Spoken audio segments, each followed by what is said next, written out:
परेशानियां हैं, संकट है।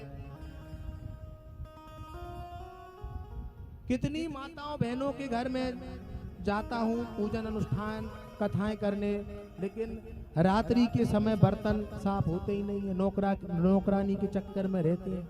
हम पूछते हैं क्यों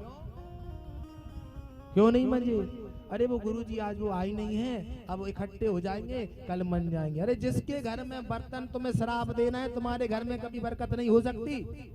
जिसके घर में हर कोई किचन में घुस रहा है, रसोई घर में है, जिसका खुद का संयम नहीं है, नियम नहीं है, धर्म नहीं है, यदि हर कोई तुम्हारे रसोई घर में घुस रहा है या तुम्हारे पूजन स्थल में घुस रहा है, जा रहा है, तो समझ लेना रिद्धि सिद्धि सब गई। एक अपने भगवान के कक्ष का पोछा आपको स्वयं लगाना चाहिए, किसी नौकर से नहीं लगवाना चाहिए। 9 प्रकार से तुम्हारी करा देगा, इसलिए नौकर से थोड़ा दूर रहो। कुछ स्थानों पर कुछ नियम होते हैं। बर्तनों का मैं कह रहा हूं, मुझे इससे कोई लेना देना नहीं है। देखो आपका घर आप जानो, मैं मेरा घर जानूं, लेकिन रात्रि में बर्तन झूठे नहीं होना चाहिए, झूठे नहीं रखना चाहिए। कई लोग बर्तन के ऊपर बर्तन थाली पटक देते हैं।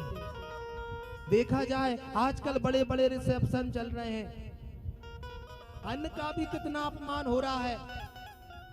अरे इस अन्न के पीछे, इस पेट के पीछे एक मनुष्य क्या कुछ नहीं कर रहा है, दिन रात एक कर रहा है। एक टुकड़ा अपन ने रोटी का खाया, पूरी का खाया और उस थाली को पटक दिया। कहीं कहीं मैं अपने शिष्यों को आशीर्वाद देने के लिए किसी विवाह में भी जाता हूँ, तो अन्न को देख करके, अन्न की दुर्दशा देख करके बड़ा दुख होता है। अरे भोजन भी उसको कराओ जिसको भूख लगी है, और जिसको भूख लगी है यदि आपने उसको एक रोटी भी दे दी ना, तो बहुत बड़ा फल प्राप्त कर लिया। ये मानना आपने कथा करा ली, ऐसा फल प्राप्त कर लिया। लेकिन जिसका पेट भरा है उसके पीछे पड़े हैं। अभी कोई आ जाए, अभिनेता आ जाए, कोई आ जाए, तो कथा तो एक साइड रह जाएगी, सब उठ करके पहुंचेंगे। या अभी कोई तुम्हारे घर में मेहमान आ जाए तो कथा सब अधूरी रह गई और सब पहुंच गए। तो हम पूर्ण नहीं, अधूरे ही हैं।